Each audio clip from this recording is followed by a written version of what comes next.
Last class में हमने अपना टॉपिक स्टार्ट किया था चार्जिंग ऑफ कैपेसिटर, और मैंने आपको उसके थ्योरेटिकल बेसिक्स चीजें बता दी थी कि हम कैपेसिटर क्यों यूज कर रहे हैं इंस्टेड ऑफ अ बैटरी, कि बैटरी और कैपेसिटर में क्या डिफरेंस है। एक बार फटाफट बस रिकॉल करा दो क्या डिफरेंस है कैपेसिटर और बैटरी में। Capacitor gives So the capacitor passes the direct charge.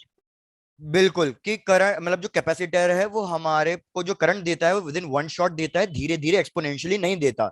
Virus battery के साथ दिक्कत यही है कि बैटरी एक्सपोनेंशियली चार्ज या एक्सपोनेंशियली डिस्चार्ज होती है। अब मैंने आपको उस दिन डायग्राम भी ड्रॉ कर दिया था। आज स्टार्ट करते हैं अपना डिस्कशन की कैसे चीजें हो रही है, कैसे कैपेसिटर चार्ज हो रहा है, और उसका मैंने आपको फॉर्मूला बता दिया था। यार मैंने कहा था कि ये दो हमारे पास कंडक्टिंग प्लेट्स हैं। अभी ये दोनों प्लेट्स न्यूट्रल है। न्यूट्रल है तो मतलब इस पे भी चार्ज कितना होगा अभी, जीरो, और इस पे भी चार्ज कितना होगा, जीरो। Zero. चार्ज जीरो होने का मतलब क्या है? चार्ज जीरो होने का मतलब सिर्फ यही है कि यार अभी इनके पास equal amount of positive charge है and equal amount of negative charge है। इनको हमने कनेक्ट किया है बैटरी से। पहले चेक करो यहां तक की सारी चीजें समझ में आ रही हैं आपको, कि मैंने Yes, दो sir. कंडक्टिंग प्लेट्स ली, Yes, sir. Equal positive equal negative, और इसको कनेक्ट कर दिया है बैटरी से। अब समझो कहानी क्या हो रही है, बैटरी क्या क्या काम करती है, क्योंकि ये नेक्स्ट चैप्टर में करंट इलेक्ट्रिसिटी में भी काम आएगा। यार इस प्लेट के पास पॉजिटिव नेगेटिव सारे चार्जेस है, पॉजिटिव नेगेटिव पॉजिटिव नेगेटिव। इस प्लेट के पास भी पॉजिटिव नेगेटिव सारे चार्जेस है। लेकिन अब क्या होगा यार, ये जो बैटरी के टर्मिनल्स हैं ये कुछ ना कुछ पोटेंशियल डिफरेंस प्रोवाइड कर रहे हैं। कैसे होगा समझो चीजों को, कि यार एक्चुअल में मूव तो हमेशा इलेक्ट्रॉन करता है, प्रोटॉन हैवी होता है वो मूव नहीं करता। लेकिन इलेक्ट्रोस्टैटिक्स जब स्टडी हुई थी तब सिर्फ प्रोटॉन डिस्कवर हुआ था। तो हम सिर्फ क्या अज्यूम कर रहे हैं कि कौन सी चीज मूव कर रही है, प्रोटॉन। एक बार फिर से रिपीट कर रहा हूं, यार हमें पता है मास ऑफ द प्रोटॉन बहुत ज्यादा भारी है compare to mass of the electron. तो कौन सा चार्ज मूव करेगा हमेशा, प्रोटॉन या इलेक्ट्रॉन? Electron. इलेक्ट्रॉन मूव करेगा। Electron. लेकिन इलेक्ट्रोस्टैटिक्स 600 बीसी में पढ़ना चालू हो गई थी, तब तक तो इलेक्ट्रॉन डिस्कवरी नहीं हुआ था। तो इसलिए हम जो भी चीजें पढ़ते हैं इलेक्ट्रोस्टैटिक्स में, उसमें रेफरेंस कौन से चार्ज को लेते हैं, हम हमेशा रेफरेंस पॉजिटिव चार्ज को लेते हैं। तो हम यही अज्यूम कर रहे हैं अभी कि पॉजिटिव चार्ज मूव कर रहा है। जिस डायरेक्शन में पॉजिटिव चार्ज मूव कर रहा होगा और जिस तरीके से पॉजिटिव चार्ज मूव कर रहा होगा, उसी तरीके से नेगेटिव चार्ज मूव करेगा, बस एक अपोजिट डायरेक्शन में। जैसे फॉर एग्जाम्पल, कि अगर ये मैंने कंडक्टर लिया है, भाई मुझे पता है कि कंडक्टर के अंदर इलेक्ट्रॉन्स फ्री होते हैं और इलेक्ट्रॉन मूव करते हैं। लेकिन अगर मैं आपको कह रहा हूं कि भैया मैंने अज्यूम किया कि प्रोटॉन मूव कर रहे हैं ऑन द लेफ्ट साइड, तो जिस तरीके से प्रोटॉन मूव कर रहे हैं उसी तरीके से इलेक्ट्रॉन भी मूव करेंगे। लेकिन बस ये इलेक्ट्रॉन कौन सी डायरेक्शन में मूव करेंगे, Right side. Right side. बस दोनों की मूवमेंट की डायरेक्शन अलग होगी, बाकी और कुछ चीजें चेंज नहीं होंगी। तो इधर अभी मैं फिलहाल पॉजिटिव चार्ज को लेके चल रहा हूं, अब सुनो कहानी। यार अब ये जो नेगेटिव टर्मिनल है ना बैटरी का, ये क्या करेगा, ये इस कंडक्टर टू के सारे पॉजिटिव चार्ज को अपनी तरफ अट्रैक्ट कर लेगा। बिल्कुल दीक्षा। तो एक बार रिपीट कर रहा हूं, भैया इसने क्या किया, negative terminal of the battery ने कंडक्टर टू के सारे पॉजिटिव चार्ज को अपनी तरफ अट्रैक्ट कर लिया। तो भैया यहां से हटा दो सारे के सारे पॉजिटिव चार्ज।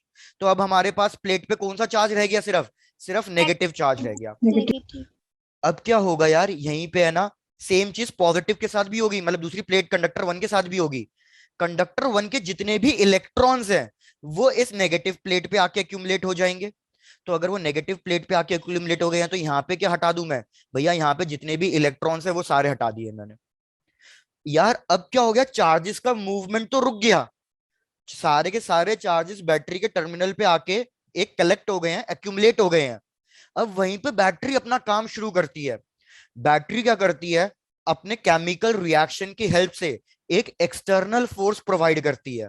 और वो एक्सटर्नल फोर्स इस तरीके से प्रोवाइड करती है कि ये वाला जो हमारा पॉजिटिव चार्ज है ये अपने इलेक्ट्रोस्टैटिक रिपल्शन के अगेंस्ट यहां आ जाएगा। क्योंकि बैटरी का पॉजिटिव टर्मिनल इस चार्ज को क्या कर रहा होगा, रिपेल कर रहा होगा। लेकिन बैटरी एक एक्सटर्नल फोर्स देती है इलेक्ट्रोस्टैटिक फोर्स के अगेंस्ट, और ये पॉजिटिव चार्ज को यहां पे जंप करा देती है। एक बार पॉजिटिव चार्ज यहां जंप हो गया तो फिर बैटरी का पॉजिटिव टर्मिनल और ये पॉजिटिव चार्ज क्या करेंगे, रिपेल। तो हमारा ये पॉजिटिव चार्ज जो हम कंडक्टर 2 से लेके आए थे वो कंडक्टर 1 में चले गया। सिमिलरली यहाँ का इलेक्ट्रॉन यहाँ आ जाएगा, तो जो इलेक्ट्रॉन हमने कंडक्टर 1 से लिया था वो बेसिकली कंडक्टर 2 पे चले जाएगा। तो इस तरीके से हमारी कैपेसिटर की प्लेट्स चार्ज हो रही है। चेक करो किस किस को ये प्रोसेस नहीं समझ में आया है। भाई थोड़ा जल्दी बताओ किस किस को ये प्रोसेस नहीं समझ में आया है। रिपीट कर दो इसको। रिपीट करना है ना? कर दो। ठीक है, रिपीट कर रहा हूँ बिल्कुल। भैया ध्यान से सुन लेना, बिकॉज यही सेम चीज करंट इलेक्ट्रिसिटी में भी पढ़नी है। मैं डायग्राम है ना थोड़ा बड़ा बनाता हूँ, क्लियर डायग्राम बनाता हूँ, आपको समझ में आ जाएगा। भैया ये मेरे पास कंडक्टर 1 है, इसके पास पॉजिटिव नेगेटिव सबकी भरमार है, मतलब भैया जो मर्जी लेना चाहे ले लो इससे। ये मेरे पास कंडक्टर 2 है, इसके पास भी जो मर्जी चार्ज लेना चाहो भैया सब कुछ प्रेजेंट है, जो मर्जी आपको चाहिए ले लो। हमने क्या किया, इसको बैटरी के पॉजिटिव टर्मिनल से कनेक्ट किया, बैटरी को थोड़ा बड़ा बना रहा हूं ध्यान देना, और इसको बैटरी के नेगेटिव टर्मिनल से ड्रॉ किया। अब बैटरी का नेगेटिव टर्मिनल और पॉजिटिव टर्मिनल क्या करेंगे भैया, ये बैटरी का जो पॉजिटिव टर्मिनल है और ये बैटरी का नेगेटिव टर्मिनल है वो क्या करेगा, इस कंडक्टर 1 में जितने भी इलेक्ट्रॉन्स होंगे उनको अपनी तरफ खींच लेगा। तो सारे के सारे इलेक्ट्रॉन्स कहां आ गए, इस बैटरी के पॉजिटिव टर्मिनल पे आ गए। पहले चेक करो यहां तक कोई डाउट है? Yes sir. No sir. Done. अब सिमिलरली मैं कह रहा हूं अज्यूम करो कि प्रोटॉन मूव कर सकता है, तो ये सारे के सारे प्रोटॉन्स किधर चले जाएंगे भैया, ये सारे के सारे प्रोटॉन्स बैटरी के नेगेटिव टर्मिनल पे चले जाएंगे। अब मुझे बताओ ये जो प्रोटॉन्स है इन पे इलेक्ट्रोस्टैटिक फोर्स किधर लग रहा होगा, पॉजिटिव वाले टर्मिनल की वजह से इन प्रोटॉन्स पे इलेक्ट्रोस्टैटिक फोर्स क्या कह सकता हूं कि राइट साइड लग रहा होगा। चेक करके बताओ यहां तक की कहानी। Yes sir. सिमिलरली इन इलेक्ट्रॉन्स पे negative terminal of the battery किधर फोर्स लगा रही होगी, negative terminal of the battery electrons पे left side. Yes sir. Yes sir. अब क्या होगा यार, अभी फिलहाल बात करनी है पॉजिटिव की, समझो नेगेटिव को बाद में डील कर लेंगे। तो इस पॉजिटिव चार्जेस पे बैटरी का जो पॉजिटिव टर्मिनल है वो रिपेल कर रहा है, वो कह रहा है कि भैया तू वापस कंडक्टर 2 में जा। लेकिन अब यहीं पे हमारी बैटरी अपना काम करेगी, बैटरी के अंदर केमिकल रिएक्शन होगा, इलेक्ट्रोलाइटिक सोल्यूशन वगैरह जो है, और वो एक external force, force given by the battery इस इलेक्ट्रोस्टैटिक फोर्स के अगेंस्ट लगाएगी। जैसे हमने पोटेंशियल में पढ़ा था कि पॉजिटिव पॉजिटिव रिपेल कर रहा है लेकिन मैं उसको पुश करूंगा और आगे लेके आऊंगा। तो अब इस पॉजिटिव को बैटरी फोर्स लगाएगी तो ये पॉजिटिव आगे आएगा, और कहीं ना कहीं अब ये पॉजिटिव जंप करके यहां पे आ गया है। अब पॉजिटिव जंप करके यहां पे आ गया है, तो अब बैटरी का positive terminal in positive charges को फोर्स किधर लगाएगा, लेफ्ट में या राइट में, लेफ्ट में, हाँ या ना? Yes sir. मेरे को लग रहा है अभी भी समझ में नहीं आ रहा है। Yes sir. ये यस सर रुचि किस लिए बोला, नहीं समझ में आया? Yes sir. ठीक है, समझ चलो में नहीं आ रहा। समझ में नहीं आ रहा, डन डन डन। पहले चेक करो यहां तक की सारी चीजें समझ में आई है, जो मैंने बोला इलेक्ट्रोस्टैटिक फोर्स किधर लग रहा है और फोर्स ऑफ बैटरी किधर लग रहा है। Yes sir. Yes sir. Yes sir. बिल्कुल सही बिल्कुल सही। अब इधर सुनो यार, मैं क्या कह रहा हूं, सब कुछ भूल जाओ, सिर्फ बैटरी के टर्मिनल्स को चेक करो और यहाँ पे जो पॉजिटिव चार्ज है उसको चेक करो। मैं क्या कर रहा हूं, इस बैटरी पॉजिटिव चार्ज को सपोज यहां ड्रॉ कर रहा हूं, ये पॉजिटिव चार्ज है जो मैं कहां से लेके आया हूं, कंडक्टर 2 से लेके आया हूं। कंडक्टर 2 अब नेगेटिव रह गया, तो इस पे ये बैटरी की जो पॉजिटिव टर्मिनल है वो इलेक्ट्रोस्टैटिक फोर्स इधर लगा रही है राइट में, लेकिन मैं कह रहा हूं बैटरी फोर्स किधर लगा रही है इस पे, अपने केमिकल रिएक्शन की वजह से लेफ्ट साइड। पहले अब आराम से चेक कर लो, यहां तक तो कोई डाउट नहीं है ना? No sir. No sir. No sir. चलो डन। अब क्या कर रहा हूं, अज्यूम कर रहा हूं मैं कि भैया ये पॉजिटिव चार्ज मूव हुआ और ये पॉजिटिव चार्ज यहां तक ले आया, मेरी बैटरी ने जो एक्स्ट्रा फोर्स दिया उसकी वजह से ये पॉजिटिव चार्ज यहां आ गया। अब बैटरी के पॉजिटिव टर्मिनल के पास आ गया ये, तो बैटरी की पॉजिटिव टर्मिनल इस चार्ज के साथ क्या करेगी, अट्रैक्ट करेगी या रिपेल करेगा? रिपेल। तो अब ये लेफ्ट साइड हो जाएगा ना, क्योंकि अब तो ये इस साइड आ गया। सर अट्रैक्ट करेगा। नहीं अट्रैक्ट नहीं करेगा, अभी भी रिपेल ही करेगा। मैं क्या कह रहा हूं, चीजों में डिफरेंस है। चीजों में डिफरेंस क्या था कि पहले ये जो बैटरी के पॉजिटिव टर्मिनल के लिए चार्ज कहां था भैया, पहले राइट में था, तो इसलिए ये इसको यहां पर रिपेल करके भेजना चाह रहा था, लेकिन अब ये पॉजिटिव चार्ज यहां आ गया है, यहाँ आ गया तो अब तो फोर्स इधर लगेगा ना यार, जो हम जैसे इलेक्ट्रिक फील्ड मार्क करते थे सेम वही चीज। Yes sir. Yes sir. तो अब ये चार्ज पुश होके कहाँ जाएगा, अब ये चार्ज पुश होके कंडक्टर वन में चले जाएगा। तो अब कंडक्टर वन में पॉजिटिव चार्ज बढ़ते चले जाएगा। अब चीजें समझ में आ गई हैं? Yes sir. Yes sir. Yes sir. Done. तो अब वही चीज मैं यहाँ पे रिपीट कर रहा हूँ, प्लीज एक बार चेक कर लो। मैंने कहा कि भैया कंडक्टर टू से सारा पॉजिटिव चार्ज पहले बैटरी पे आया, बैटरी ने केमिकल रिएक्शन दिया और उनकी पोजीशन शिफ्ट करा दी। जैसी बैटरी ने पोजीशन शिफ्ट कराई तो फिर पॉजिटिव टर्मिनल ने रिपेल करके इसको इधर भेज दिया, भाई तू वापस इधर जा।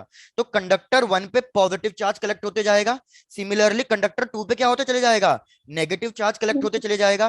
तो अब हम कहेंगे कि भैया ये पॉजिटिव चार्ज प्लेट हो गई है, ये नेगेटिव चार्ज प्लेट हो गई है, तो हमारा ये पूरा एक कैपेसिटर का सेटअप बन जाएगा।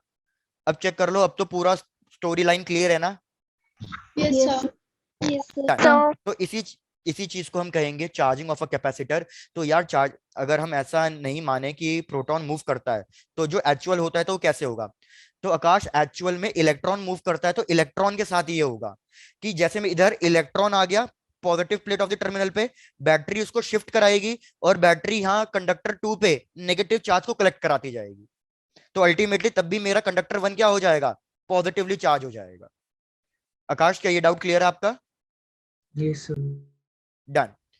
तो यार बस इतना याद रखना, अब हमें क्या करना है, चार्जिंग ऑफ अ कैपेसिटर के लिए हम कैलकुलेट करना चाह रहे हैं वर्क डन।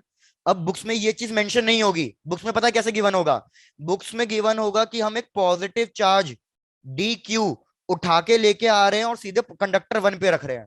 तो अब आप कंफ्यूज मत होना कि यार ये कंडक्टर टू से कंडक्टर वन पे जंप कैसे कर गया चार्ज, जंप नहीं कर रहा है, वो वायर के थ्रू नीचे से जा रहा है, ट्रैवल कर रहा है। तो हम लिखेंगे potential into D Q, potential के फॉर्मूले को कन्वर्ट कर दो क्यू बाय सी से इंटू डी क्यू और इसको इंटीग्रेट कर दो। तो आपके पास वर्क डन का फॉर्मूला आ जाएगा Q square by two C, और यही वर्क डन किसमें जाके स्टोर हो जाएगा, पोटेंशियल एनर्जी में। पोटेंशियल तो एनर्जी। यही मैंने आपको पोटेंशियल एनर्जी के तीन फॉर्मूले लास्ट क्लास में याद करने के लिए बोले थे। एक फॉर्मूला था हाफ सी वी स्क्वेयर, एक Q square by two C, और एक क्या था, हाफ क्यू वी। बस half Q V. Done. Yes sir. अब फटाफट हम आगे बढ़ते हैं भैया, यहाँ तक चेक कर लो। Done sir. अब याद रखो एक चीज, अगर ये डेरिवेशन एग्जाम में आ गई, 3 मार्क्स की आती है ये डेरिवेशन, और ये डेरिवेशन जनरली पार्ट्स में आती है, जैसे आपके 5 मार्क्स क्वेश्चन होते हैं उसमें हमेशा 2 पार्ट्स होते हैं, ए एंड बी, तो ये डेरिवेशन पार्ट्स में आएगी। अगर आपने सिर्फ ये स्टेप्स लिखे तो भैया याद रखना मुश्किल से 1 या 2 नंबर मिलेंगे, 1 नंबर आपका कट जाएगा। भैया मैं सिर्फ डेरिवेशन के स्टेप्स लिख रहा हूं आपको समझाने के लिए, थियोरिटिकल चीजें आपको खुद से लिखनी पड़ेगी। जब भी एग्जाम में कोई डेरिवेशन आएगी, आप कभी भी ये मत करना कि आप सिर्फ मैथमेटिकल स्टेप्स लिख दो और उसके थ्योरिटिकल स्टेप्स ना लिखो। भैया आपको थोड़ी बहुत थ्योरी का मतलब थ्योरिटिकल स्टेप्स बीच बीच के जो है वो लिखने पड़ेंगे, तभी पूरे मार्क्स मिलेंगे। डन है? Yes sir. यस हाँ सर। Yes sir. भैया, भले ही इसमें ये मत कर देना कि सिर्फ 3 ये स्टेप्स लिखे और एक्सपेक्ट कर लो 3 नंबर मिलेंगे, नहीं, थोड़ा सा बीच में मिर्च मसाला थ्योरेटिकल का डाल देना, कहने का मतलब ये है। आ जाओ भैया अब चीजों पे, एक पार्ट हो गया, ये सब इरेज कर रहा हूं, ये सब इरेज कर रहा हूं। आ जाते हैं अब अपने नेक्स्ट टॉपिक पे, बहुत इंपॉर्टेंट टॉपिक है, इस पे न्यूमेरिकल भर भर के मिलेगा। लिखो हेडिंग, इफेक्ट ऑफ डाइलेक्ट्रिक्स, और इस पे आज न्यूमेरिकल करके चैप्टर खत्म करना है, इफेक्ट ऑफ डाइलेक्ट्रिक्स। इसमें है हम 2 केसेस डिस्कस करेंगे भैया। सबसे पहला case, when battery remains connected, when battery remains connected. चलो आओ भैया मेरे साथ समझने की कोशिश करना, और इसको थोड़ा सा रटना तो पड़ेगा। हम क्या कर रहे हैं, हमारे पास ये कैपेसिटर है और इसको मैंने एक बैटरी से कनेक्ट कर दिया है।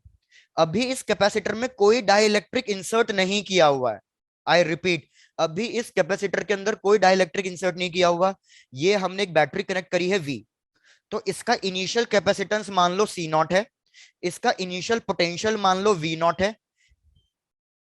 ऊपर से क्या होगा, बैटरी इस कैपेसिटर को चार्ज कर देगी, जैसे अभी हमने पढ़ा, बैटरी इस कैपेसिटर को चार्ज करेगी तो इनिशियल चार्ज कितना मान लो, Q नॉट। आ जाओ एक एक करके स्टेप समझो। सबसे पहले आप मेरे को बताओ कैपेसिटेंस पे क्या फर्क पड़ता है जब हम इसके अंदर डाइलेक्ट्रिक डाल देते हैं तो, इंक्रीज ऑफ K। तो भैया चाहे बैटरी कनेक्टेड हो या ना हो, कैपेसिटेंस हमेशा क्या हो जाएगा, के टाइम्स इंक्रीज कर जाएगा। दूसरा, भाई आपने 10th क्लास से पढ़ा होगा बैटरी का पर्पस क्या होता है। बैटरी का पर्पस होता है कांस्टेंट पोटेंशियल डिफरेंस मेंटेन करके रखना। जितना बैटरी का पोटेंशियल होगा ना, उतना ही कैपेसिटर का भी पोटेंशियल होगा। तो हमारा पोटेंशियल चेंज नहीं होने वाला, final potential will be same as initial potential. एक बार चेक करके बताओ यहां तक भैया कोई डाउट है पहले दो पार्ट्स में? No, sir. No, sir. ठीक है, बाकी एक बार मैं फिर से रिपीट कर रहा हूँ, चेक करना। यार मैंने एक कैपेसिटर लिया, उसको मैंने क्या कहते हैं बैटरी से कनेक्ट किया, और बैटरी से कनेक्ट करने के बाद इस पे मैंने देखा इसका कैपेसिटेंस सी नॉट है, पोटेंशियल वी नॉट है, जितना बैटरी का होगा, चार्ज क्यू नॉट आ गया। अब इन सब चीजों के बाद हम डाइलेक्ट्रिक इंसर्ट कर रहे हैं, तो हमें चेक करना है कि कौन कौन सी चीजें चेंज हो रही है। तो आपने देखा भैया कैपेसिटेंस तो डाइलेक्ट्रिक इंसर्ट करने के बाद चेंज हो जाएगा के टाइम्स। पोटेंशियल चेंज नहीं होगा, क्योंकि बैटरी का काम ही यही होता है पोटेंशियल को कांस्टेंट मेंटेन करके रखना। अब आ जाओ थर्ड वाले पे, चार्ज। भैया चार्ज का फॉर्मूला होता है सीवी। कैपेसिटेंस तो सी टाइम्स इंक्रीज कर गया, लेकिन पोटेंशियल इंक्रीज नहीं हुआ। सी नॉट वी नॉट को किससे रिप्लेस कर दूंगा, क्यू नॉट से। तो भैया हमारा चार्ज कांस्टेंट है या चार्ज इंक्रीज हो रहा है? भैया हमारा चार्ज इंक्रीज हो रहा है। कितने टाइम्स इंक्रीज हो जाएगा डाइलेक्ट्रिक इंसर्ट करने के बाद? के टाइम्स इंक्रीज हो जाएगा। और यही तो हमारा टारगेट भी था कि डाइलेक्ट्रिक इंसर्ट करने से हम क्या करना चाह रहे थे, चार्ज ज्यादा स्टोर कराना चाह रहे थे। चेक करो थर्ड पॉइंट भी क्लियर है। आ जाओ फोर्थ पॉइंट पे, इलेक्ट्रिक फील्ड। भाई इलेक्ट्रिक फील्ड यूनिफॉर्म है, इलेक्ट्रिक फील्ड यूनिफॉर्म है, तो यूनिफॉर्म इलेक्ट्रिक फील्ड के लिए फॉर्मूला होता है V by D. Potential change नहीं हुआ, मैं कैपेसिटर प्लेट्स के बीच का डिस्टेंस भी चेंज नहीं कर रहा हूं, तो हमारी इनिशियल इलेक्ट्रिक फील्ड और फाइनल इलेक्ट्रिक फील्ड भी क्या आएगी, सेम आएगी, Same. No change. Last point, last point, potential energy. Potential energy का फॉर्मूला हाफ CV स्क्वायर। भैया कैपेसिटेंस के टाइम्स इंक्रीज हुआ, लेकिन पोटेंशियल में कोई चेंजेस नहीं आए, तो ये बन जाएगा के यू नॉट टाइम्स। मतलब हमारी potential energy of the capacitor भी क्या हो जाएगी, के टाइम्स इंक्रीज हो जाएगी। और वो लॉजिकल है कि चार्ज के टाइम्स इंक्रीज हो रहा है, तो मतलब भैया एनर्जी भी तो के टाइम्स इंक्रीज हो ही जाएगी। Yes, sir. चेक कर लो, ये 5 फैक्टर्स आपको अब किसी भी तरह मगअप कर लो या समझने की कोशिश है कि भैया जब भी बैटरी कनेक्टेड रहेगी, चाहे कनेक्टेड हो या ना हो, बस पहले दो चीज याद रखना, कैपेसिटेंस के टाइम्स इंक्रीज कर जाएगा, और अगर बैटरी कनेक्टेड है तो पोटेंशियल क्या रहेगा, कांस्टेंट रहेगा। बैटरी कंटिन्यूअसली चार्ज प्रोवाइड करती रहेगी, तो चार्ज इंक्रीज होगा ही होगा, और पोटेंशियल एनर्जी भी इंक्रीज होगी। सर एक बार रिपीट कर दो फाइन। एक बार पूरा रिपीट कर रहा हूं यार। ऋत्विका आप बस इतना याद रखो कि अगर ये मैंने कैपेसिटर लिया है और मैं इसके अंदर डाइलेक्ट्रिक डाल रहा हूं, अब चाहे बैटरी हो या ना हो, हमारा कैपेसिटेंस हमेशा क्या कर जाएगा, के टाइम्स इंक्रीज कर जाएगा। पहली चीज, ऋत्विका यहां तक तो कोई डाउट नहीं है? No sir. दूसरी चीज याद रखो कि अगर बैटरी कनेक्टेड है तो बैटरी का काम क्या होता है, to maintain constant potential difference, to maintain constant potential difference. तो इस कैपेसिटर पे जो पोटेंशियल है वो कांस्टेंट रहेगा, हमेशा कांस्टेंट रहेगा। तो अगर आपको सी और वी के बारे में पता चल गया ना, तो बाकी चीजें तो आप उसके रिस्पेक्ट में कैलकुलेट कर सकते हो। जैसे मेरे को सी और वी पता चल गया, तो चार्ज के फॉर्मूले से मैंने चार्ज का रिलेशन कैलकुलेट कर लिया। वी के बारे में पता है तो ई के बारे में कैलकुलेट कर लिया। सी और वी दोनों के बारे में पता है तो पोटेंशियल एनर्जी के बारे में कैलकुलेट कर लिया। अब तो ठीक है ऋत्विका, चलो डन। आ जाओ नेक्स्ट चीज पे फटाफट। सेकंड वाला, सेकंड वाला है व्हेन बैटरी इज डिस्कनेक्टेड। कि भैया हमने कैपेसिटर को चार्ज किया और उसके बाद बैटरी हटा दी, और बैटरी हटाने के बाद हमने डाइलेक्ट्रिक इंसर्ट किया है। तो सिचुएशन को समझो यहां पे कि यार ये हमारे पास कैपेसिटर था, ये इसका capacitance C not, potential V not क्योंकि बैटरी से कनेक्ट किया था हमने, और चार्ज क्यू नॉट। अब बैटरी हटा दी है, और बैटरी हटाने के बाद हमने यहाँ पे डाइलेक्ट्रिक इंसर्ट किया है। तो मेरे को बताओ सबसे पहले कैपेसिटेंस पे क्या फर्क पड़ा होगा? भैया के टाइम्स इंक्रीज हो गया होगा। Yes, sir. दूसरा, यार अब की बार पोटेंशियल कांस्टेंट नहीं होगा। क्यों नहीं होगा? क्योंकि कांस्टेंट पोटेंशियल तो बैटरी बना के रखती थी, इधर बैटरी है ही नहीं तो कांस्टेंट पोटेंशियल तो होगा ही नहीं, तो इसको तो अभी होल्ड पे रख दो। अब प्रीवियस केस में क्या हो रहा था, बैटरी ने चार्ज प्रोवाइड किया था पोटेंशियल को कांस्टेंट बनाने के लिए, इसलिए चार्ज के टाइम्स इंक्रीज हो गया था। लेकिन अब तो बैटरी है ही नहीं, तो अब इसको कोई एक्स्ट्रा चार्ज प्रोवाइड कर सकता है क्या? No sir. No, तो sir. अब की बार भैया चार्ज कांस्टेंट रहेगा, क्योंकि बैटरी है ही नहीं चार्ज देने के लिए, तो ये एक्स्ट्रा चार्ज लाएगा कहां से, कोई चार्ज देने वाला है ही नहीं। तो अब चार्ज के बारे में पता है और कैपेसिटेंस के बारे में पता है, तो यार क्या आप पोटेंशियल के बारे में नहीं पता कर सकते? Yes sir. भाई पोटेंशियल का फॉर्मूला क्या होगा, Q बाय सी। तो के चार्ज तो कांस्टेंट है, लेकिन कैपेसिटेंस के टाइम्स इंक्रीज कर चुका है, तो Q बाय सी नॉट बन जाएगा V नॉट। तो भाई अब की बार पोटेंशियल क्या कर जाएगा आपका, के टाइम्स डिक्रीज कर जाएगा। डिक्रीज। चेक करो पहली तीन चीजें क्लियर हैं? Yes sir. चलो डन, तीन चीजें क्लियर हैं तो यार अब तो बाकी चीजें फाइंड करने में दिक्कत ही नहीं आएगी। इलेक्ट्रिक फील्ड, इलेक्ट्रिक फील्ड का formula V not by D, V by D. तो यार पोटेंशियल के टाइम्स डिक्रीज हुआ है, डिस्टेंस को सेम रखा है, वी नॉट बाय डी बन जाएगा ई नॉट। तो यार अब की बार इलेक्ट्रिक फील्ड के टाइम्स डिक्रीज कर जाएगी। फिफ्थ वाले केस में पोटेंशियल एनर्जी, पोटेंशियल एनर्जी का formula half C not V square, मतलब हाफ सी वी स्क्वेयर। तो यार कैपेसिटेंस इंक्रीज हुआ के टाइम्स, लेकिन पोटेंशियल डिक्रीज हुआ के टाइम्स, एक के से एक के कटा। तो इससे हमारे पास क्या आएगा कि भैया पोटेंशियल एनर्जी के टाइम्स डिक्रीज हो रही है। तो जब हम बैटरी डिस्कनेक्ट कर देते हैं, पोटेंशियल, पोटेंशियल एनर्जी और इलेक्ट्रिक फील्ड, ये तीनों चीजें के टाइम्स डिक्रीज करती है। वेयर जब बैटरी कनेक्ट करते हैं तो charge, potential energy and capacitance, ये तीन चीजें के टाइम्स इंक्रीज करती है। कंप्लीट कर डालो इसे।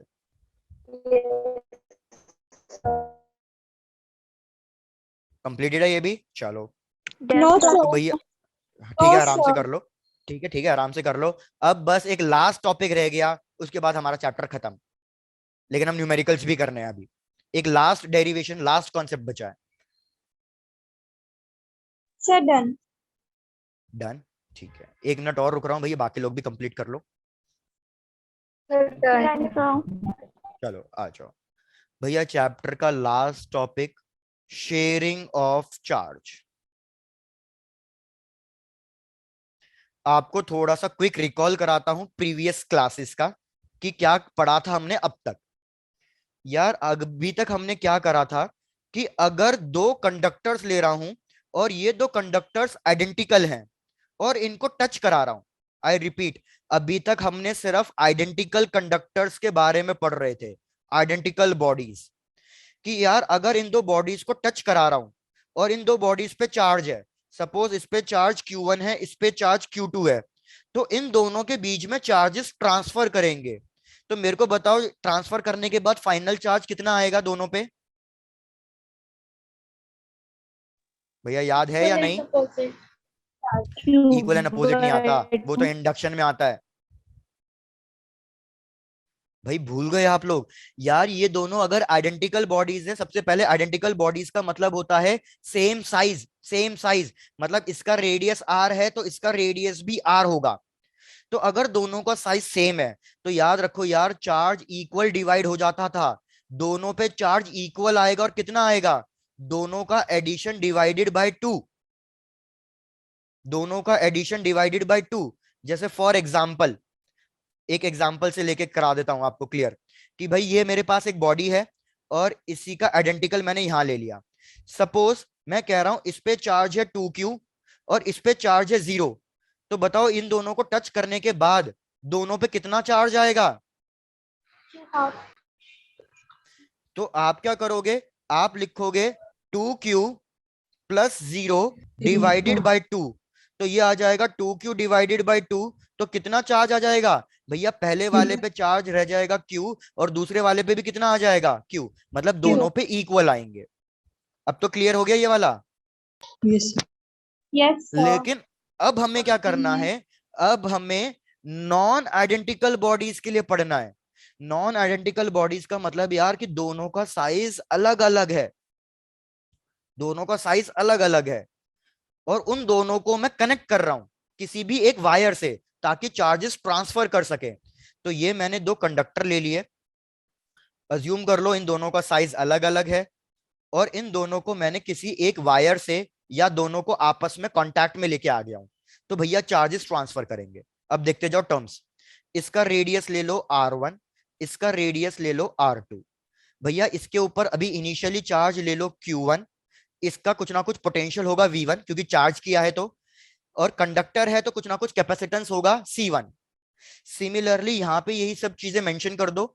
इसका चार्ज Q2, इसका पोटेंशियल होगा फिर कुछ ना कुछ V2, और इसका कैपेसिटेंस कितना होगा C2। अब एक चीज आप बताओ, ये बहुत लॉजिकल चीज है कि सपोज मैंने क्या किया, दो कंटेनर्स लिए, दो कंटेनर, और इन दो कंटेनर को आपस में कनेक्ट कर दिया है, बीच में से कनेक्ट कर दिया। एक कंटेनर में पानी यहां तक है, दूसरे कंटेनर में पानी यहां तक है। इसको कंटेनर ए मान लो, इसको कंटेनर बी मान लो। मेरे को बताओ पानी कौन से कंटेनर से कौन से कंटेनर में जाएगा, मतलब क्या डायरेक्शन होगी फ्लो करने की। A to B. A to B. A to B क्यों जाएगा, ए टू बी ही क्यों जाएगा। High level to low level. Very good. नहीं हाई जाता है। कंसंट्रेशन टू लो कंसंट्रेशन कह लो, या high potential to low potential कह लो, या high pressure to low pressure कह लो, घूम फिर के सब एक ही बातें हैं। बस एक को तुमने राम कह रहे हो तो एक को श्याम कह रहे हो, अल्टीमेटली है दोनों एक ही। High potential, high pressure, high concentration, जो आपका मन करे। अब ये पानी कब तक फ्लो करेगा ए टू बी। जब तक इक्विलिब्रियम Equilibrium में नहीं आ जाता. वेरी गुड, जब तक दोनों का लेवल इक्वल ना आ जाए। मतलब जब तक दोनों का लेवल का मतलब क्या है, जब तक दोनों का कंसंट्रेशन, दोनों का या तो प्रेशर कह लो या पोटेंशियल कह लो, जब तक दोनों का पोटेंशियल इक्वल ना हो जाए। तो यही कहानी यहां पे अप्लाई कर दो पीछे, कि यार चार्जेस ट्रांसफर करेंगे, कब तक ट्रांसफर करेंगे। इसका पोटेंशियल V1 है, इसका पोटेंशियल V2 है, किसी एक का पोटेंशियल ज्यादा होगा, किसी एक का पोटेंशियल कम होगा। So due to potential difference, due to potential difference charges transfer करेंगे। और कब तक ट्रांसफर करेंगे, जब तक दोनों का पोटेंशियल क्या नहीं हो जाएगा, इक्वल नहीं हो जाएगा, इक्विलिब्रियम नहीं आ जाएगा। भाई वेरी गुड।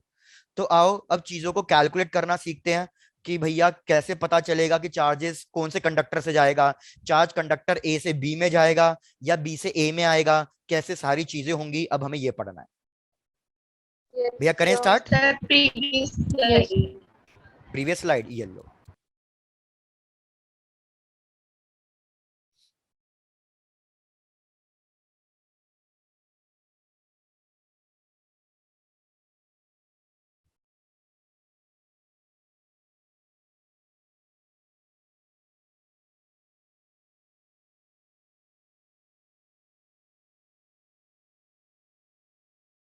जैसे ये कंप्लीट हो जाए बताना, फिर आगे कंटिन्यू करता हूँ। Sir, done. So 1 minute. Done मानवी, ठीक है शालिनी कर लो। यहां लिख देता हूं इसको स्क्वायर ब्रैकेट में कि जब आइडेंटिकल बॉडीज होती हैं तो चार्जेस ट्रांसफर करने का ये वाला फॉर्मूला होता है, Q1 plus Q2 divided by 2। Done, sir. Done, done, sir. चलो भाई। अब याद रखना इस डेरिवेशन में कम से कम 4 से 5 इक्वेशंस आएंगी। हर एक इक्वेशन इंपॉर्टेंट है, हर एक इक्वेशन इंपॉर्टेंट है। तो आओ हर एक इक्वेशन को देखते जाओ।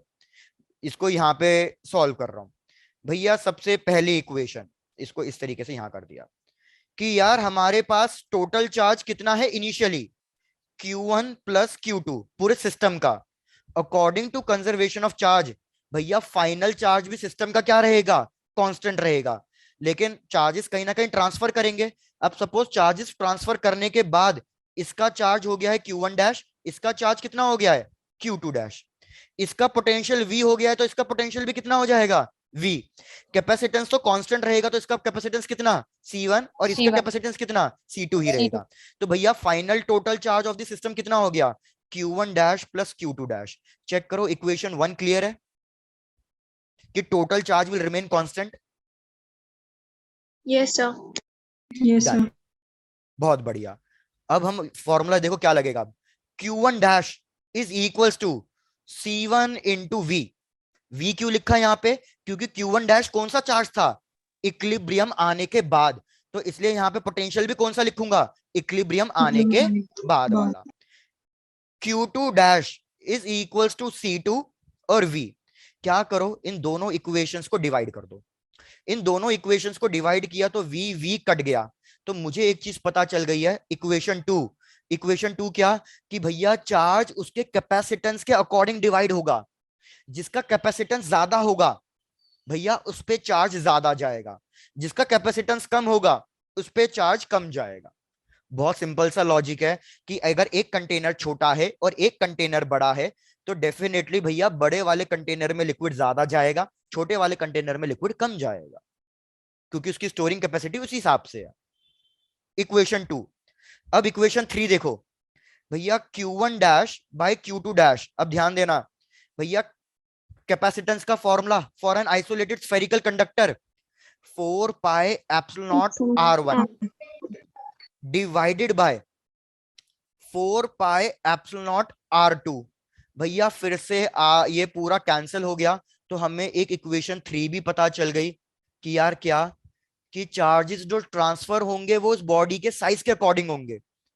मतलब जिसका रेडियस बड़ा उस पे चार्ज ज्यादा जाएगा, जिसका रेडियस छोटा उस पे चार्ज कम जाएगा। तो अब आप मेरे को डायग्राम देख के बताओ, चार्ज ए से बी में ट्रांसफर करेगा या बी से ए में? B से A. बी से अरे, उल्टा बोल रहे हो। मैंने अभी क्या बोला, जो साइज में बड़ा है वो उस पे चार्ज ज्यादा जाएगा, वो चार्ज ज्यादा लेगा। तो हमारा जो चार्ज है वो कैसे फ्लो करेगा, ए टू बी। अब चीजें क्लियर हुई? Yes sir. डन। तो एक बार रिपीट कर रहा हूं, पहले 3 इक्वेशन तक चेक करो। पहली इक्वेशन बहुत जगह यूज होगी क्योंकि टोटल चार्ज कांस्टेंट है, तो हम टोटल चार्ज कांस्टेंट वाली इक्वेशन लिखी है मैंने कि initial charge Q1 plus Q2 is equal to final charge Q1 dash plus Q2 dash. दूसरी इक्वेशन मैंने क्या बताई कि भैया चार्जेस कैपेसिटेंस के अकॉर्डिंग ट्रांसफर करेंगे। सेकंड इक्वेशन और थर्ड इक्वेशन बेसिकली सेम ही है। भैया कैपेसिटेंस किसका ज्यादा होगा, जिसका साइज ज्यादा होगा। जिसका साइज ज्यादा होगा भैया वो चार्ज देगा नहीं, वो चार्ज लेगा। उल्टा है इधर, मतलब वही वाली बात कह लो कि जो ज्यादा हट्टा कट्टा है भैया वही जीतेगा, वही उसका वो चलेगा, ज्यादा जोर चलेगा। तो इधर बी का साइज बड़ा है ना, तो वो चार्ज देगा नहीं, वो चार्ज ले लेगा। तो ए टू बी चार्ज फ्लो करेगा इस वाले केस के अकॉर्डिंग। थर्ड इक्वेशन से क्लियर है तो बता दो, मैं आगे कंटिन्यू करूं फिर। Yes, sir. Done. Yes sir. अब क्या कर दो, अब क्या कर दो, दोनों साइड प्लस वन कर दो, दोनों साइड। तो अगर मैं दोनों साइड प्लस वन करूंगा ना, तो देखो इक्वेशन क्या बनेगी। इक्वेशन बनेगी क्या आ रहा था हमारे पास, एक मिनट प्रीवियस स्लाइड पे। ओके, इक्वेशन बनेगी Q2 dash plus Q1 dash divided by Q2 dash is equals to R1 plus R2 divided by R2। सबको समझ में आ रहा है? यहां पे स्टेप लिख देता हूं, मैंने दोनों साइड +1 कर दिया है और फिर मैंने एलसीएम ले लिया है। इससे क्या एडवांटेज मिला बता देता हूं। Q2 dash plus Q1 dash किसके बराबर था, टोटल चार्ज के, divided by Q2 dash is equals to R1 plus R2 divided by R2। तो यहां से आप Q2 डैश की वैल्यू निकाल सकते हो। Q2 डैश की वैल्यू आ जाएगी टोटल चार्ज इनटू उसका रेडियस जिस बॉडी के लिए हम कैलकुलेट कर रहे हैं, डिवाइडेड बाय टोटल।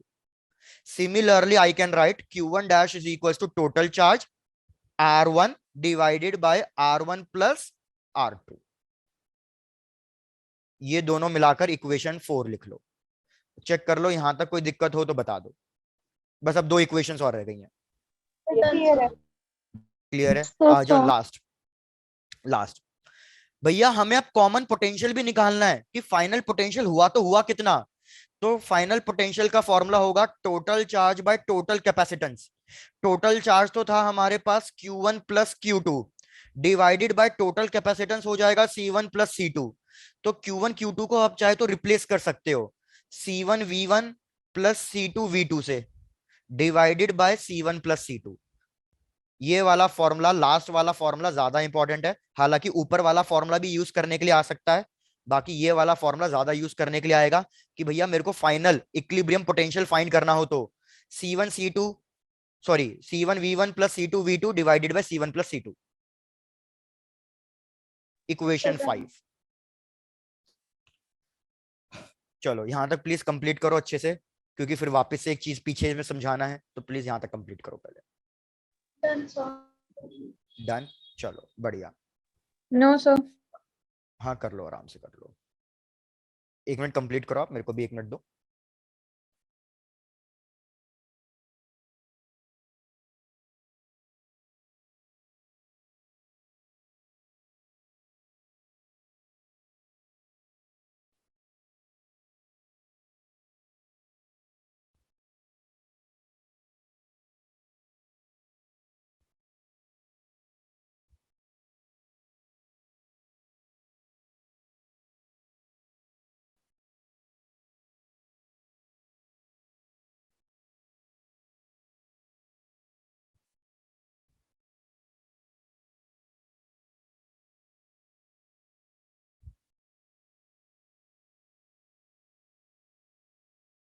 चलो भाई डन।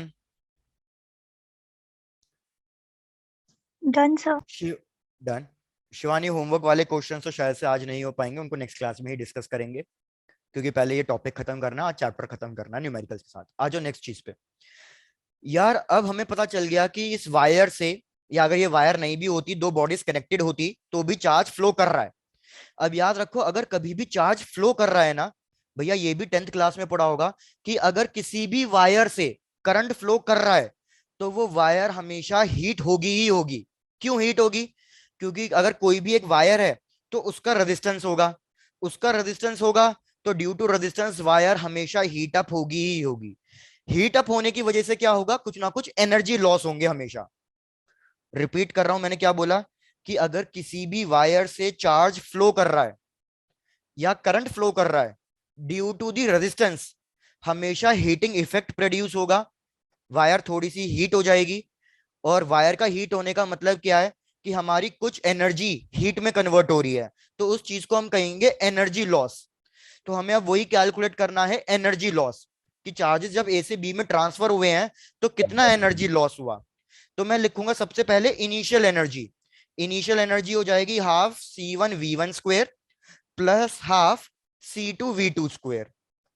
फाइनल एनर्जी कितनी होगी? भैया फाइनल एनर्जी हो जाएगी हाफ, दो कैपेसिटर कनेक्टेड हो गए हैं, तो half C1 plus C2 into common potential का स्क्वायर। तो भैया half C1 C2, common potential अभी पीछे ही कैलकुलेट किया, कितना आया था common potential? C1V1 plus C2V2 divided by C1 plus C2, इसका होल स्क्वायर। मेरे को कैलकुलेट करना है लॉस ऑफ एनर्जी। तो अगर मैं लॉस ऑफ एनर्जी कैलकुलेट करना चाह रहा हूं, तो फाइनल माइनस इनिशियल करूं या इनिशियल माइनस फाइनल करूं? Initial minus final. Very good. हाँ, अगर हम लॉस कैलकुलेट कर रहे हैं तो मतलब इनिशियल वाली ज्यादा थी, फाइनल वाली कम थी, तो delta U, loss of energy, will be initial minus final. तो भाई आप इन दोनों को सब्ट्रैक्ट करोगे, और सब्ट्रैक्ट करने के बाद चेक करोगे कि फाइनल आंसर क्या आ रहा है। आई रिपीट, आप इन दोनों को सब्ट्रैक्ट करोगे और फिर चेक करोगे कि फाइनल आंसर क्या आ रहा है। तो भैया फाइनल आंसर लिखो, फाइनल आंसर आएगा, आपको ये फॉर्मूला याद रखना है, बाकी एग्जाम में याद ना हो तो कोई बात नहीं, फिर इक्वेशन इनिशियल और फाइनल लिख के सब्ट्रैक्ट कर लेना। C1 C2 divided by twice of C1 plus C2 into V1 minus V2 का होल स्क्वायर। मतलब जिसका भी पोटेंशियल बड़ा होगा, V2 माइनस V1 या V1 माइनस V2, इसका होल स्क्वायर।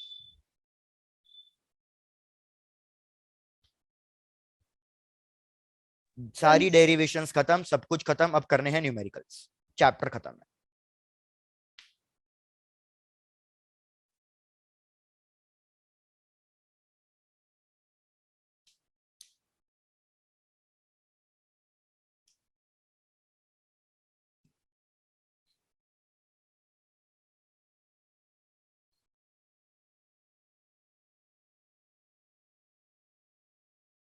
ठीक है प्रतिभा,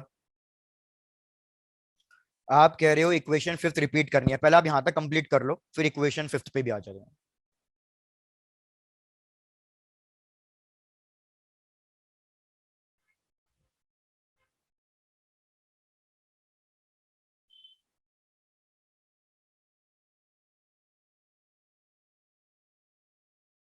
चलो डन।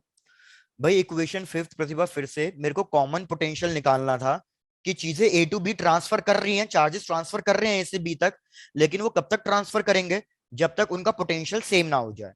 तो मैं ये कॉमन पोटेंशियल निकालना चाह रहा हूं, इसलिए कभी कभी हम इसको वी सी भी लिख देते हैं। वी सी का मतलब कॉमन पोटेंशियल, फाइनल पोटेंशियल। तो उसका फॉर्मूला क्या होगा भैया, हमें पता है पोटेंशियल का formula total charge by total capacitance Q by C. Total charge कितना होगा Q1 plus Q2, total capacitance कितना होगा C1 प्लस C2। तो बस मैंने Q1 की वैल्यू रख दी है C1V1, Q2 की वैल्यू रख दी है C2V2, बस हो गया फॉर्मूला हमारा कन्वर्ट। प्रतिभा क्लियर है आपको? सर आपने बीसी का मतलब क्या बताया? वीसी का मतलब मैंने बताया कॉमन पोटेंशियल। कॉमन पोटेंशियल के मतलब है इक्विलिब्रियम वाला potential. Yes sir.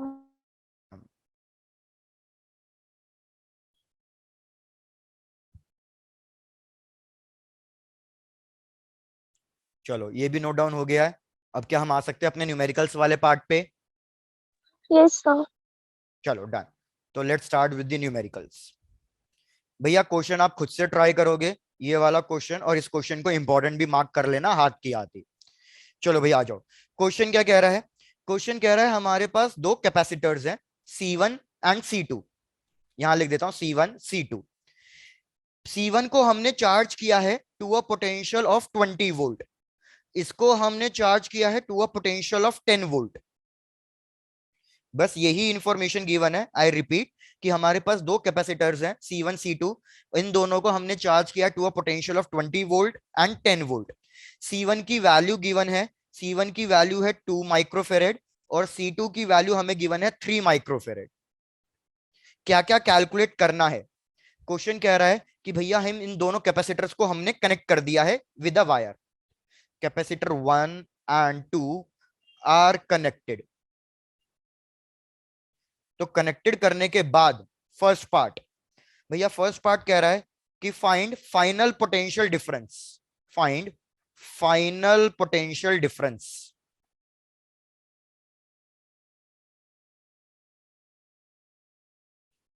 Second part वो कह रहा है find final charges on both the capacitor.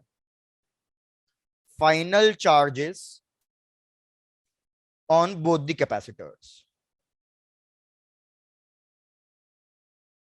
And last part वो कह रहा है भैया फाइंड करो कितनी हीट प्रोड्यूस हुई है, मतलब कितना एनर्जी लॉस हुआ है। एक ही बात है। चलो भाई स्टार्ट कैलकुलेट।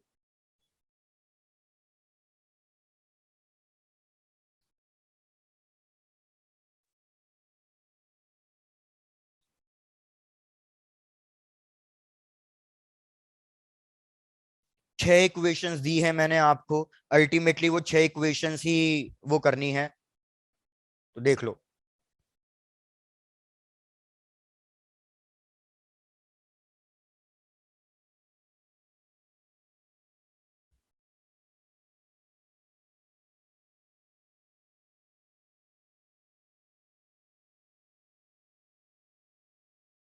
आपको दे रहा हूँ 2 से 4 मिनट, बस इससे ज्यादा टाइम नहीं लेना है आपको।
चलो तो भैया आओ कैलकुलेट करते हैं।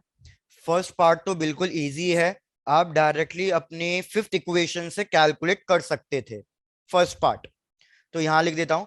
फर्स्ट पार्ट के लिए भाई मैंने डायरेक्टली अपनी फिफ्थ इक्वेशन यूज करी, that is C1V1 plus C2V2 divided by C1 plus C2, क्योंकि हमें सारी वैल्यूज गिवन थी। C1 की वैल्यू 2, V1 की वैल्यू 20, C2 की वैल्यू 3, V2 की वैल्यू 10 डिवाइडेड बाय भैया C1 plus C2 that is 5, 30 plus 40 70, 70/5। तो भैया फाइनल आंसर कितना आया फर्स्ट पार्ट का? 14 वोल्ट। 14। चेक करो फर्स्ट पार्ट सबको क्लियर है? 14 वोल्ट। अरे ऋत्विका वेरी गुड, आपके सारे आंसर सही है। जतिन वेरी गुड, कोमल बढ़िया, वेरी गुड वेरी गुड। भैया आकाश पहला आंसर गलत कैसे आ गया? डन। उसके बाद आ जाओ सेकंड वाले पार्ट पे कि भैया मेरे को फाइनल चार्जेस फाइंड करने हैं। तो यार फाइनल चार्ज फाइंड करना तो बहुत इजी हो गया। Q1 डैश कितना होगा? C1 into final potential. C1 की वैल्यू कितनी थी? 2, फाइनल पोटेंशियल कितना है? 14, तो ये आ जाएगा 28 माइक्रोकूलम्स।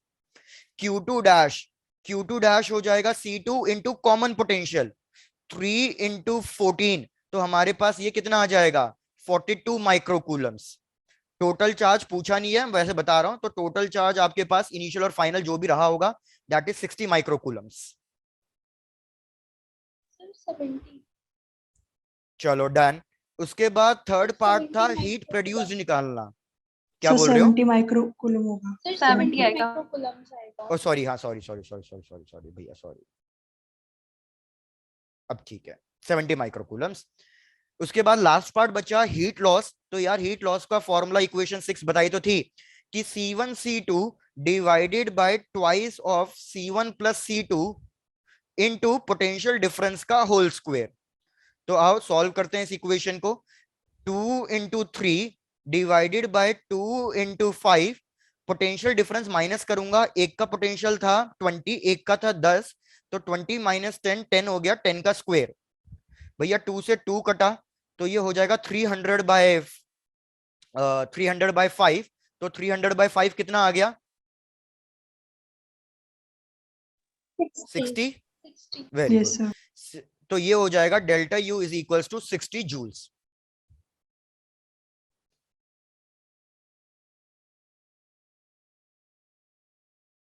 लेकिन एक दिक्कत आएगी इसमें। भैया चेक करो क्या दिक्कत आएगी इसमें। यूनिट कन्वर्जन गलत आ रहा है हमारा। यूनिट कन्वर्जन देख लो, ऊपर C1 C2 मल्टीप्लाई हो रहा है और नीचे ऐड हो रहा है, तो डेफिनेटली पावर्स कैंसिल आउट नहीं होगी। तो 60 is not the correct answer. तो मैं एक बार लिख रहा हूं, C1 प्लस C2, तो 2 इंटू 3, तो 2 इंटू 3 6 तो हो गया, लेकिन साथ के साथ ये 10 टू द पावर -12 फरेड हो जाएगा भैया माइक्रो की वजह से। Yes sir. और नीचे क्या आएगा? नीचे आएगा आपके पास 10 इंटू 10 टू द पावर -6 फेरेड, और यहाँ पे तो 100 ही है। तो अगर आप सही से कैलकुलेट करो, ये गया हमारे पास 60 आ रहा है, लेकिन साथ के साथ इसको ऊपर ले जाऊंगा तो 60 into 10 to the power -6 joules आ रहा है। तो भैया ये आ रहा है 60 माइक्रो जूल्स। 60 micro joules. अब आंसर सही है। डन। चलो भाई बहुत बढ़िया।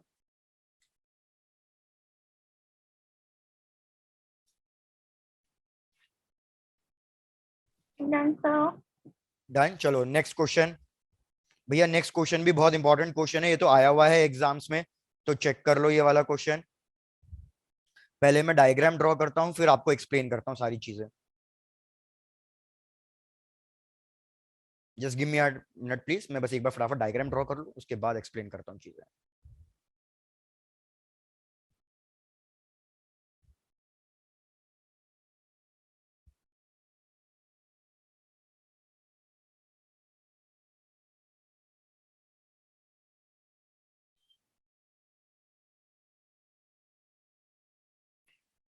भैया क्वेश्चन कह रहा है कि ये हमारे पास एक बैटरी है, पोटेंशियल V, ये एक कैपेसिटर A, ये एक कैपेसिटर B, और इनिशियली हमने ये स्विच क्लोज किया हुआ है। ये स्विच क्लोज किया हुआ है, तो होगा क्या इस बैटरी से दोनों कैपेसिटर कनेक्टेड है, ये दोनों कैपेसिटर अभी सीरीज में कनेक्टेड है या पैरेलल में कनेक्टेड है? पैरेलल। Very good. तो अगर ये दोनों पैरेलल में कनेक्टेड है तो भैया इन दोनों पे पोटेंशियल कितना आ जाएगा इनिशियली? इस पे भी V और इस पे भी कितना आएगा? V, जितना बैटरी का है। भैया क्वेश्चन कह रहा है कि ये दोनों कैपेसिटर सेम कैपेसिटेंस के हैं, मतलब इसको C और C मान लो। पहले चेक करो अब यहां तक का क्वेश्चन क्लियर है या रिपीट करना है? क्लियर है। यस क्लियर सर, है, क्लियर। डन। तो भैया बिल्कुल सिंपल सा क्वेश्चन चल रहा है अभी तक तो, कि दो कैपेसिटर कनेक्टेड है, दोनों आइडेंटिकल कैपेसिटर्स हैं, उनको बैटरी से कनेक्ट कर दिया है, स्विच को क्लोज कर दिया है, तो ये दोनों कैपेसिटर चार्ज हो जाएंगे। इन पे टोटल पोटेंशियल कितना हो जाएगा चार्ज होने के बाद? जितना बैटरी का है, क्योंकि पैरेलल में है दोनों, V और V। अब देखो क्वेश्चन क्या कह रहा है, जब ये दोनों कैपेसिटर चार्ज हो गए उसके बाद मैंने क्या किया, स्विच को ओपन कर दिया। दोनों कैपेसिटर चार्ज करने के बाद मैंने स्विच को ओपन कर दिया, तो स्विच को ओपन करने के बाद बताओ कि ए बैटरी से कनेक्टेड है या डिस्कनेक्ट हो चुका है? डिस्कनेक्ट। अरे ए वाला तो कनेक्टेड है, remains connected. Whereas B वाला क्या हो गया है? बी वाला डिस्कनेक्ट हो गया है। क्वेश्चन कह रहा है कि जब भैया ये दोनों डिस्कनेक्ट हो गए थे तो हमने क्या कर दिया, हमने दोनों कैपेसिटर के अंदर डाई इलेक्ट्रिक डाल दिया, दोनों कैपेसिटर के अंदर डाई इलेक्ट्रिक सेम के। क्वेश्चन में के की वैल्यू गिवन है कि के की वैल्यू है 3। अब देखो क्वेश्चन क्या कह रहा है, find the initial potential energy of the system divided by final potential energy of the system. कब? इनिशियल का मतलब कब है? जब दोनों कैपेसिटर बैटरी से कनेक्टेड थे और डाइलेक्ट्रिक इंसर्ट नहीं था, initial situation.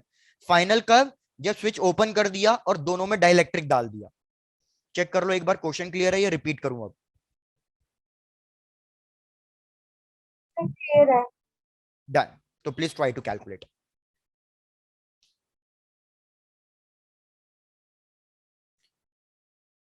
Initial potential energy का मतलब जब दोनों कैपेसिटर बैटरी से कनेक्टेड थे और कोई डाइलेक्ट्रिक नहीं था।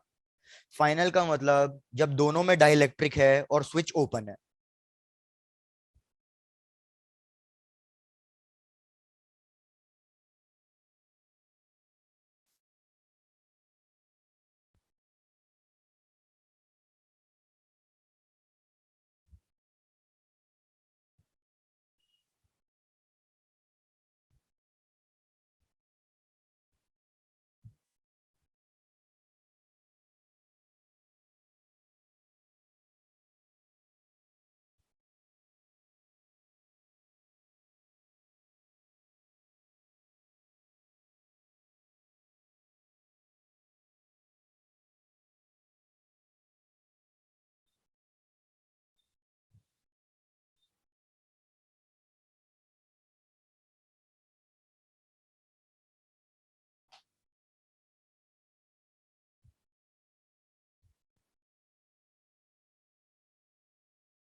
चलो तो भैया आओ देखो कैसे क्वेश्चन को सॉल्व करोगे।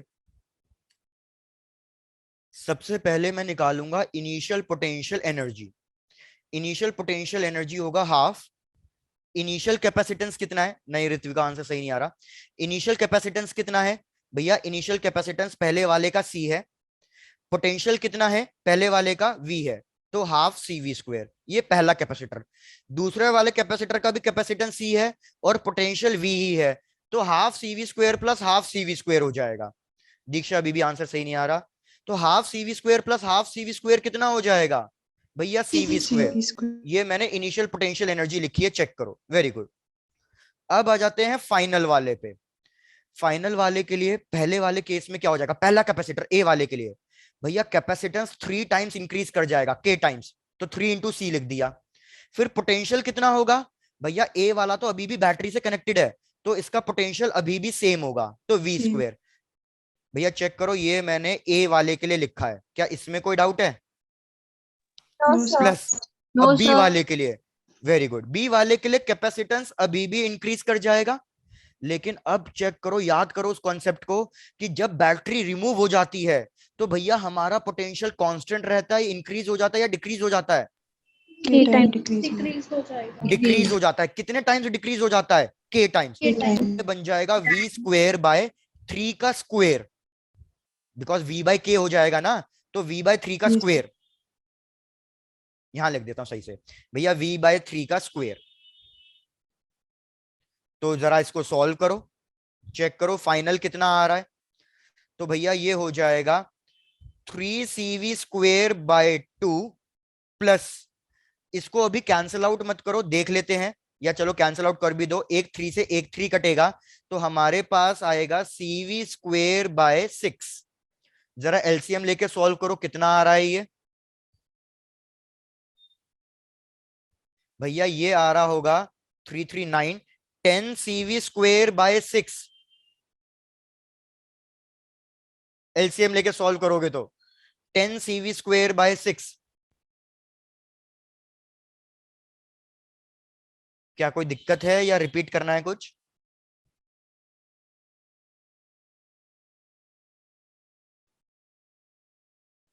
भाई किसी के लिए कुछ रिपीट करना है तो प्लीज बताओ। No sir. चलो no, डन, sir. बढ़िया। तो यार अब देखो, हमें इनिशियल बाय फाइनल का रेशियो लेना था। तो इनिशियल है हाफ, मतलब सॉरी सीवी स्क्वेयर, फाइनल है 10cv स्क्वेयर डिवाइडेड बाय 6। तो ये डिवाइडेड बाय 6 ऊपर चले गया, तो क्या कैंसिल आउट हो रहा है? CV square. तो हमारे पास रेशियो क्या आ रहा है? 6/10। तो मतलब 3/5 is 3 the final answer. 3/5 is the final answer.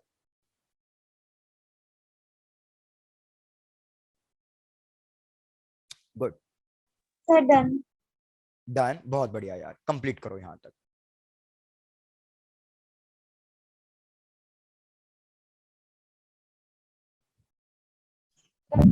Done sir. चलो बढ़िया यार। तो भैया अब सुनो मुद्दे की